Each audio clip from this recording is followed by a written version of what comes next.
Max Olson, ESPN. Max, the portal closes tomorrow. There's always something going on. Like Nico seemed like it was a month ago now. But just in your opinion, is there a crunch between now and tomorrow? Or is it going to be a wave? Or is it just going to be a little bit higher than maybe it's been? Great question. Appreciate y'all having me on as always. I think that, I'll tell you what, at this point, we've already seen like more than 900 scholarship players put their names in the portal. So we've already seen more guys this year than we saw last year, I think, in the spring period. I think you'll see players continue to kind of go in at the deadline. Once they tell their school that they want to be put in the portal, school has 48 hours to officially put them in there. So I think we'll see some players still pop up Saturday, Sunday, maybe even Monday. But I think we're still going to see, I think deadlines for action, and especially for guys that are maybe trying to get a little bit more money for 25. You could potentially see a couple more big names pop, but we shall see. Max, you and Chris Lowe and Adam Rittenberg worked on the Nico story. Very in-depth, very, very well done. The thing that jumped out at me was, and we see this in professional football or professional sports where, an NBA team, you want to see the general manager go get, another star for a star to take the weight off their shoulders.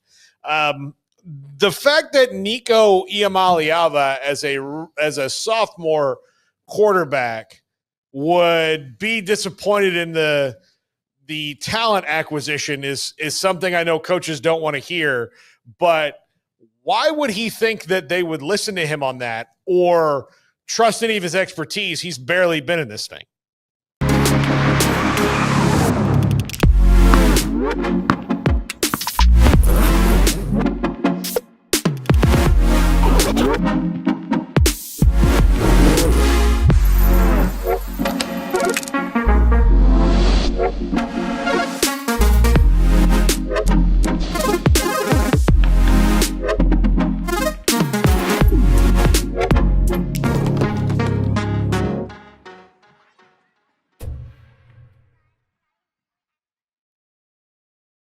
Yeah, I think the thing that's like really hard to separate when you talk about all this stuff, and certainly in talking to a lot of people on both sides of the story, like to what extent Nico wanted any of this stuff to happen is still a mystery. Yep. I mean, really, I think you've got his father and his camp. They had their goals of what they thought Tennessee needed to do this offseason. They say that Nico suffered multiple concussions last season. They're concerned about the offensive line not being good enough this year after, 4 of those starters from last year graduated. They wanted to see a better receiving core. I think there was just a lot of frustration at the end of the season that obviously exacerbated by getting blown out by Ohio State in the playoff game. But by all accounts, like, I don't think Nico was fed up at Tennessee. I don't think Nico was. Certainly, he was not sitting down with Josh Heupel and saying, I need this much money or I need you to go get better players. I think a lot of this was kind of a war between the adults, between the people that represent Nico and, Josh Heupel and the collective and the administration at Tennessee who,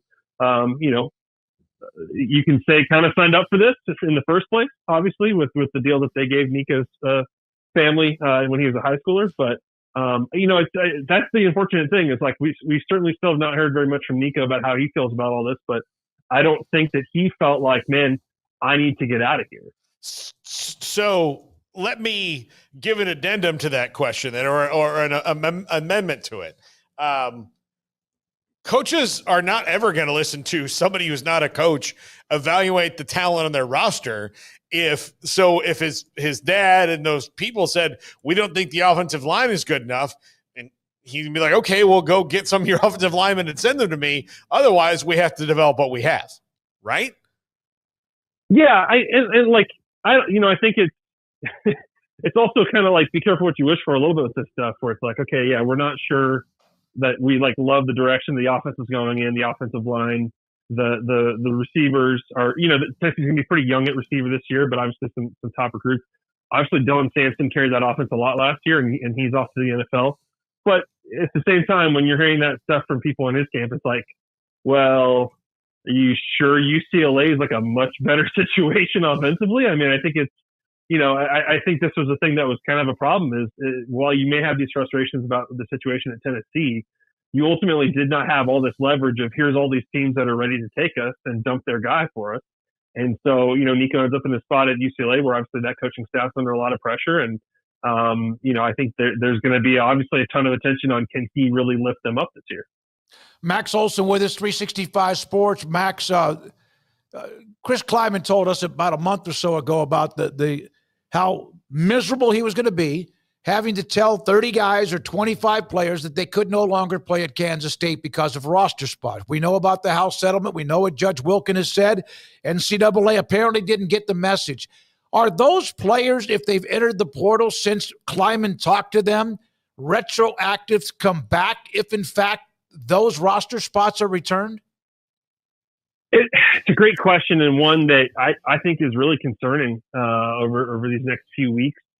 As Judge Wilkin is, making these demands about grandfathering in current players is, I think players and coaches have been operating under this assumption throughout, really throughout 2025 of like, all right, we're cutting this down to 105, 85 scholarship, 20 walk-on. And that's not just football, guys. That's all Division I sports, right? I mean, we're talking about big changes across the board here.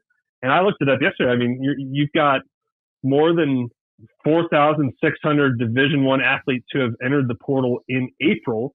And I think in thousands of those cases, those players, those student athletes and their parents are making these decisions based on what they're being told by the coaches who are making those decisions based on, what they think the settlement is going to require. And so, yeah, I hope that if this rule changes and the active athletes get grandfathered in, that a lot of people can go get their spots back at their former school. Because I think you're certainly seeing, and we're obviously seeing hundreds of walk-ons in football go in the portal because they think they're losing a roster spot. You hope those first of all, you hope all this can be settled as soon as possible because a lot of people's kind of futures depend on this stuff.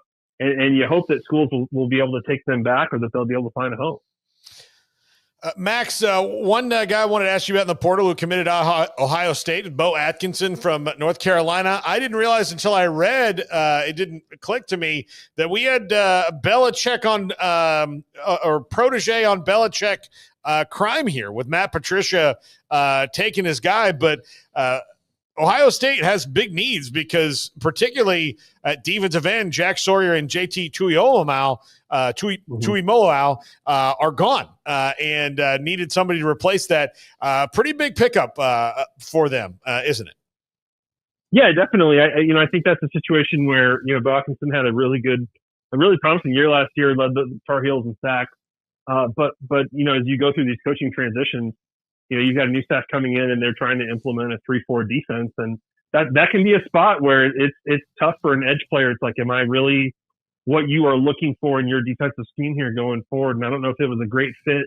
He stayed and went through spring ball with Belichick and his staff. But, I think Ohio State and the way they play defense probably, it's going to end up being a better situation for him. But, certainly when he went in the portal, Georgia and South Carolina and a ton of big programs were after Bo Atkinson. I know Ohio State, they're going to have a ton of guys drafted tonight and tomorrow, and they're reloading in a lot of ways.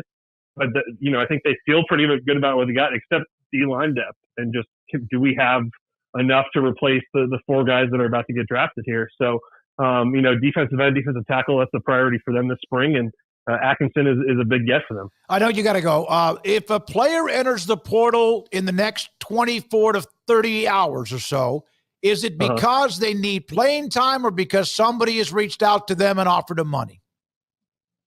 It could be like, I would say probably 3 different lanes there. You're going to have the guys who are being told by agents or people in their ear that, hey, if you go in the portal, you're going to make a lot more money somewhere else. You've got the guys who at the end of spring ball are saying, I'm not where I want to be on the depth chart. I need to move on or I need to make a change here just so that I can kind of have a better, role for my trajectory here going forward.